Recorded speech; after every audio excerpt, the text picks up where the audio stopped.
President Obama has a lot of explaining to do with the national debt exploding since he took office. Take a look at this chart showing the amount of debt increasing. Almost $50,000 every second ticks away on the clock. Liberal economist Paul Krugman of Princeton University and the New York Times is, of course, out with a new column to provide ideological cover for the president's profligate ways, arguing that, quote, debt doesn't matter and we should spend more, not less. Joining me now is Professor Krugman's arch nemesis and free market economist, Professor Robert Murphy. Bob, it's a pleasure. Welcome back to Freedom Watch. Glad to be here, Judge. I'm not going to ask you to characterize the absurd views of your opponent, but what kind of sense does it make to say debt doesn't matter because we owe the money to ourselves? It's $15 trillion. Under the law, it has to be paid back. Right. Well, this is just another example where the average person thinks about this intuitively the right way, and the PhD economists come in and overthink it and get the wrong answer. So what Krugman has in mind, he's thinking, look at our grandkids 100 years from now, if the government taxes some of them to pay off the bonds that other of our grandkids hold, that doesn't make the generation poorer or richer, right? Because it's just a wash.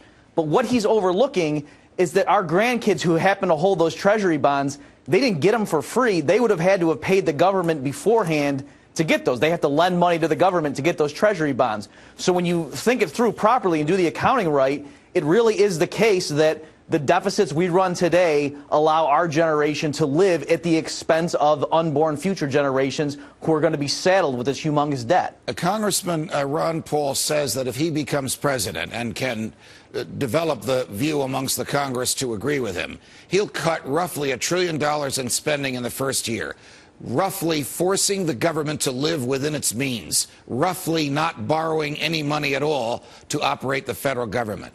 How would the government not borrowing another $1 trillion every year actually help employment and help prosperity? Well, I think the best way to think about it is just to realize that when the government spends money, it's not just a flow of dollar bills around.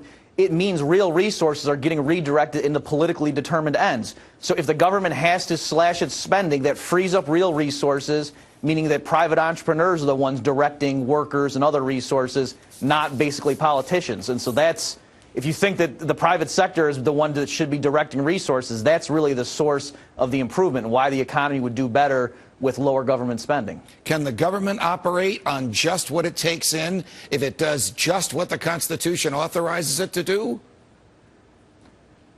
Oh, yeah, I think there's plenty of scope. I mean, I've written articles and so have other people showing if the government just slashed all sorts of things, there's all things you can cut down where you could easily live within its means. I mean, the government takes in far more revenue now than it did even in the first term of the Bush administration, back when lots of people, including Paul Krugman, were worried about him spending too much and not worrying about or not taking care of future generations with the big deficits.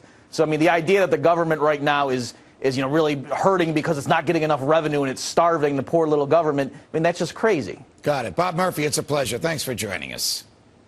Thanks for having me, Judge.